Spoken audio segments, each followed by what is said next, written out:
When David invited his new best friend over for dinner, he never imagined his wife would freeze at the sight of him. That 1 second of hesitation spiraled into a devastating truth that shattered 2 marriages. But David wasn't the type to yell or fight. He had a different plan for revenge, one that would be calm, calculated, and unforgettable. David was the kind of guy people trusted right away. Calm, attentive, always ready with a joke or a helping hand. After moving to Chicago for a new job in a tech firm, he quickly became a familiar face around the office. That's where he met Eric, a project manager with a quick wit and a love for sports and old school rock. Their connection was instant. Within a week, they were sharing lunches, swapping Spotify playlists, and debating game predictions over coffee.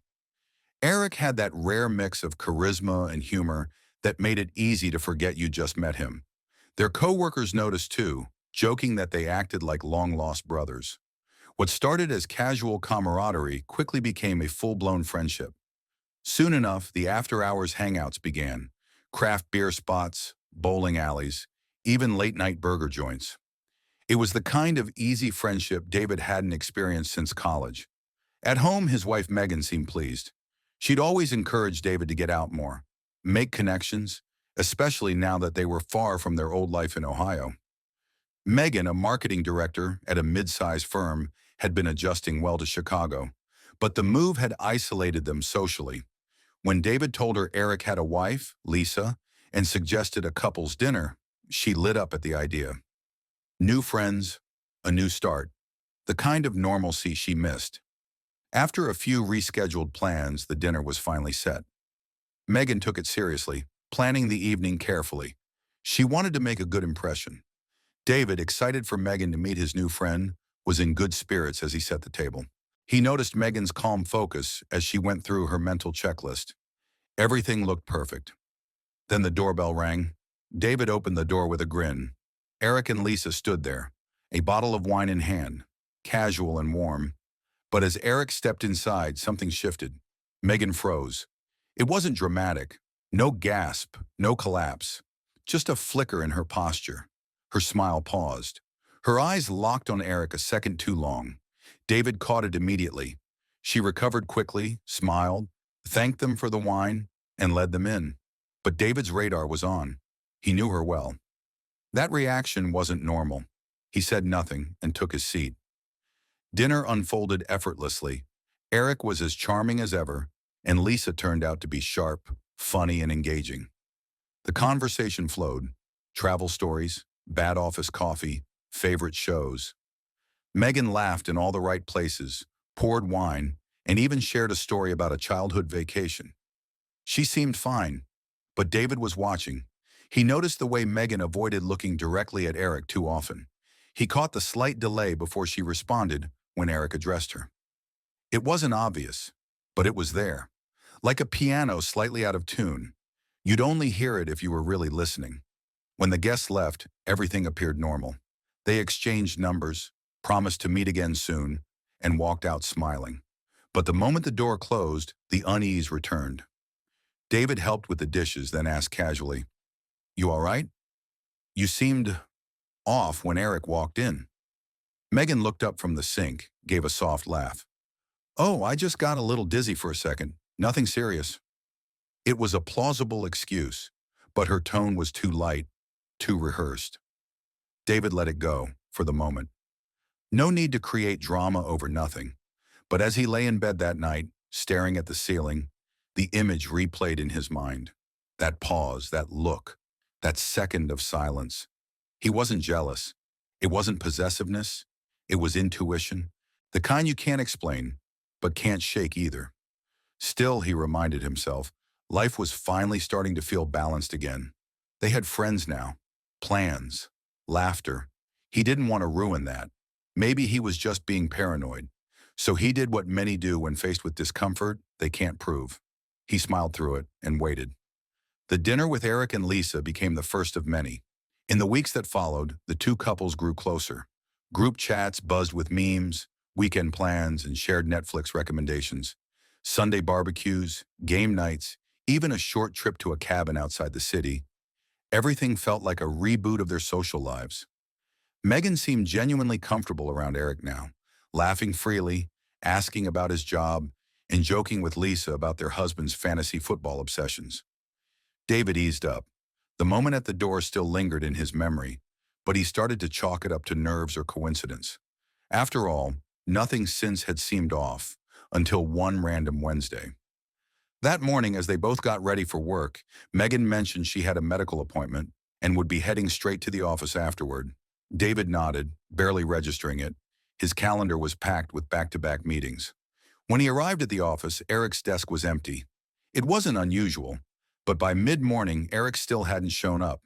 During a project check-in with his boss, David casually mentioned Eric's absence. The reply came without pause. "Oh, he had a doctor's appointment this morning." David froze. He didn't say anything at first, just nodded. But something started churning inside. Megan and Eric both had medical appointments. On the same day, at the same time. He told himself it was just bad timing, that he was overthinking it. But the memory of Megan's strange reaction during their first meeting came rushing back. Still, David didn't accuse. He didn't confront. He observed. Over the next week, he steered conversations with Eric toward the past. High school years. Places he'd lived. When Eric casually mentioned spending his teenage years in a small Ohio town, David's pulse jumped. It was the same town Megan had grown up in. Eric listed local diners, streets, landmarks. David recognized every name. So would Megan. But she had never mentioned knowing Eric. Not even in passing. Not once. David stayed calm. At home, he paid attention to how Megan spoke about Eric. When she did it all, she'd refer to him vaguely, calling him they or the team. Never by name. Never directly. It was subtle, but deliberate. Something was being avoided. He didn't tell anyone. No friends, no coworkers. He wasn't looking for opinions or sympathy. He wanted clarity, and he didn't want to make a move without proof. The more he listened, the more he noticed. Megan never slipped up, but she also never spoke freely when Eric came up. There was a hesitation, a filter, like she was running everything through a second layer before speaking. One morning, another coincidence hit too close to ignore. Megan left early, again saying she had a meeting at work. That same morning, Eric's chair remained empty well past 10 a.m. David texted Megan. No response. He called. Straight to voicemail. Then a text came through. "In a meeting, can't talk." He replied, asking where the meeting was. Internal or off-site. She responded quickly. "At the office." David didn't think. He didn't wait. He told his boss he had an emergency and left. In 10 minutes, he was parked outside Megan's office building, eyes fixed on the entrance. He sent her a message. "I'm here. I'll wait." Minutes passed. No response. No sign of her. Then his phone rang. It was Eric. "Hey man," he said casually. "We've got a situation here at work. Mind coming back?" David gripped the phone. "Ask someone else," he said flatly, and hung up. He stayed parked, watching. Finally, after nearly half an hour, Megan appeared out of a side entrance and walked straight to the car. She tapped lightly on the window. David stepped out. "I thought your meeting was in the building," he said. Megan looked caught off guard. "I got confused," she said, eyes darting away. "It was off-site. I just answered on autopilot." David didn't respond. He got back in the car. She followed. At home, he didn't wait. He didn't circle around it. Standing in the living room, he asked, "How do you know Eric?" Megan hesitated, then said, "We met at the dinner, the one we hosted." "No lies," David said, his voice firm. Her shoulders dropped. "He was my boyfriend in high school," she admitted. 2 years. We lost touch after graduation." David stared at her. He felt no surprise, only confirmation. "Have you seen him since?" "Just coffee," she said quickly. "Once." He asked for her phone. Nothing. No messages. No calls. Her inbox was spotless. That made it worse. David's instincts screamed louder than ever. Something had happened. Something real. But they were covering it with polished lies and digital silence. That night, David didn't sleep. He made a decision. He needed to hear it from the other half of the secret. Eric. David didn't rush. He waited until the next day. He went about his routine. Coffee, emails, meetings. He spoke to Eric like nothing had changed. Laughed at a joke. Made small talk about weekend plans. But under the surface, something had shifted. David was done collecting clues. Now he wanted the truth. At lunch, he sent Eric a text. "Need to talk. Just us. After work." Eric responded with a thumbs up. They met at a quiet bar on the edge of the city. One of those spots where no one asked questions and conversation stayed private. Eric arrived first and ordered a beer. When David walked in, he didn't greet him. He didn't sit across with a smile. He sat down, looked Eric straight in the eyes and spoke. "My wife told me you two knew each other." Eric blinked, caught off guard, but kept his cool. "Oh, yeah, I guess I forgot to mention we went to the same high school." David didn't look away. "She said you were her boyfriend." Eric froze. The mask cracked. "It was a long time ago," he said, voice low. "High school, ancient history." David didn't nod. "She also said you met up recently, just for coffee. That right?" Eric looked down at his glass, then back up. "Yeah, just one time." David leaned in slightly. "Did you sleep with her?" Eric didn't answer. Not immediately. He shifted in his seat, wiped his palms on his jeans, then finally whispered, "It wasn't planned. It just happened. It was one time." David didn't flinch. He didn't curse or raise his voice. He sat still, processing the words. "So you've been lying to me for months," he said quietly, "pretending to be my friend, while sleeping with my wife." Eric looked away. "I'm sorry, it was a mistake." "A mistake is forgetting someone's name," David said. "This was betrayal." Eric didn't argue. David stood up, left money on the table, and walked out. He drove home with clarity, not rage, not confusion, just a clear image of what needed to happen. Megan was sitting on the couch when he walked in. Her eyes were puffy. She'd been crying. David didn't sit down. Eric confessed. She didn't deny it, didn't ask what he said. Her shoulders slumped as she broke down again, whispering apologies through sobs. "It didn't mean anything. It was a mistake. I didn't plan it. I was confused. Please, let's fix this." David didn't answer. He walked to their bedroom and pulled out 2 suitcases. Open drawers, tossed in clothes without care. He packed quickly, efficiently. Megan followed, pleading, crying harder, grabbing at his arm. He didn't respond. When the last suitcase was zipped, David turned to her. "Call Lisa." "What?" Megan's voice cracked. "Call Lisa." "Put it on speaker." She shook her head. "Please don't. Call her." His tone left no room for debate. Megan, trembling, picked up her phone and dialed. Lisa answered on the 3rd ring, sounding casual. "Hey, what's up?" There was a pause. Megan swallowed hard, then forced the words out. "Lisa, Eric and I were together in high school, and recently, we made a mistake. I'm so sorry. I betrayed you." Silence. Then the call ended. Megan stared at the phone like it had turned to stone in her hand. David grabbed the suitcases and walked them out to the curb. He called a rideshare. When the car pulled up, Megan stood at the doorway, still sobbing, silently begging for a lifeline. David looked at her once. "Disappear," he said. Then he turned around, walked back inside, and closed the door behind him. The next morning, David walked into work like any other day. He didn't flinch when he passed Eric's desk. He didn't say a word. But after settling in, he sent a message to his manager. "I need 10 minutes, private." They met in the office conference room. David closed the door behind him, sat down and laid everything out. Not as gossip, not as a rant, just facts. He explained that a personal boundary had been crossed, one that made it impossible for him to continue working alongside Eric. He wasn't threatening to quit. He wasn't demanding revenge. He just stated what had happened and what he needed. His manager didn't press for unnecessary details. He listened, quietly, then nodded and said, "We'll handle it." That day, Eric didn't show up. Neither did he the next. By the end of the week, word spread, Eric had been let go. Officially, it was due to internal restructuring. But no one believed that.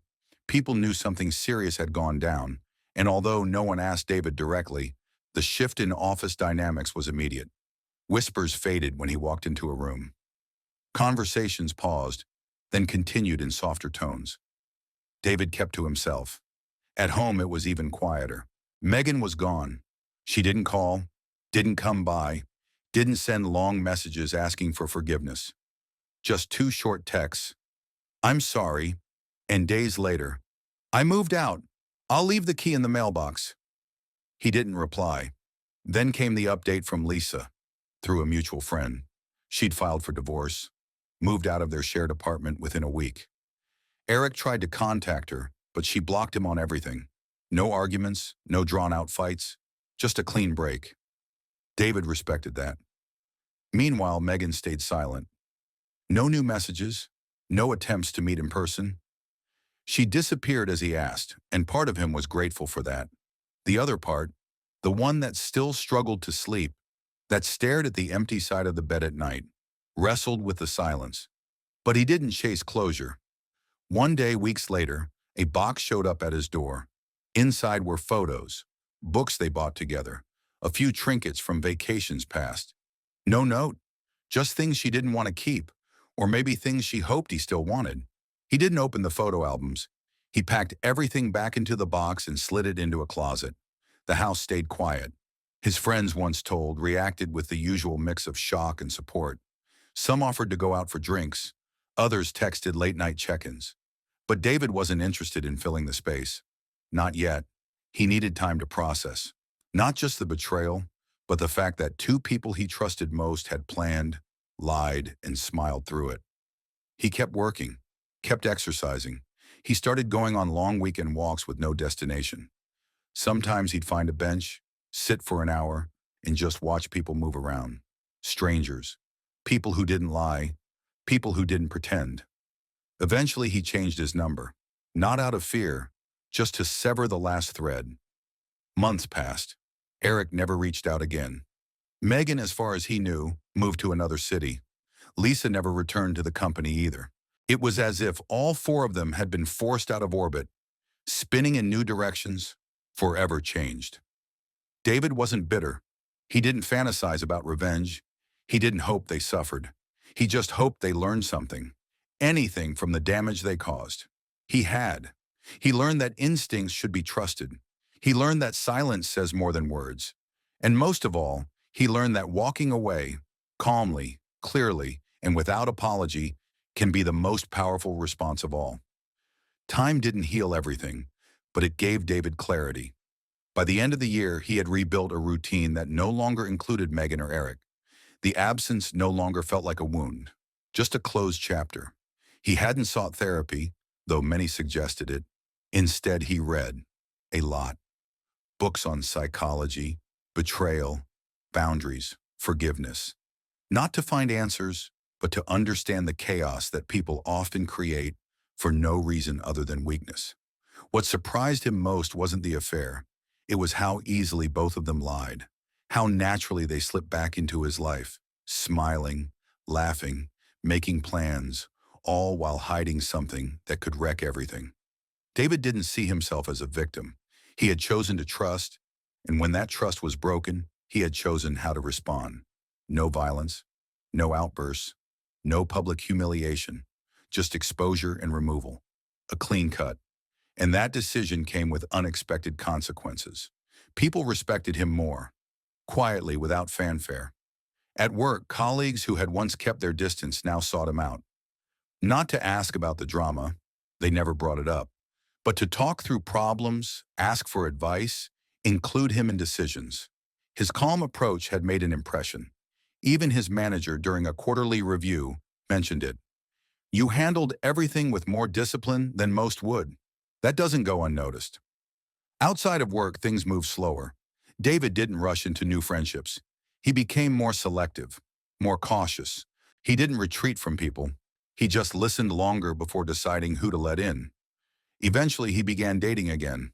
Not seriously, not right away, but he allowed himself to test the waters, to connect. And he found something refreshing in being honest from the start. No games, no pretending. He told one woman early on, "I'm not here to fix anyone, and I'm not interested in being tested." She nodded. Fair. It didn't last, but it ended with respect. No betrayal, no hidden stories. In the background, the people from his past moved on as well. Megan never contacted him again. He heard she had changed jobs and left Chicago. There were rumors she had started fresh in another city, but David didn't check. He didn't need to know. Her chapter in his life was over, and there was no reason to reread it. Eric disappeared just as quickly. After being fired, he'd vanished from every social circle they shared. No one knew where he went. No one cared. Lisa, on the other hand, rebuilt fast. She found a new apartment, a new job, and from what mutual acquaintances shared, seemed lighter, freer, as if cutting ties had removed something heavy. There was no reunion between Eric and Megan, no second act. Whatever had drawn them back together was burned up in the exposure. What remained were two people who had destroyed two relationships for nothing lasting. David didn't celebrate their loss, but he didn't mourn it either. He believed in consequences, not revenge. The lesson was simple. Actions matter. Choices echo. You can lie for a while. You can pretend. You can hide. But eventually the truth arrives. Sometimes calmly, sometimes loudly, but always with weight. David learned to live with that truth, not as a burden, but as armor. And the next time his gut told him something wasn't right, he listened. Because once you've been blindsided and stood back up, you don't fear being hurt again. You prepare. You protect yourself without building walls. You move forward, not bitter, not broken, but better.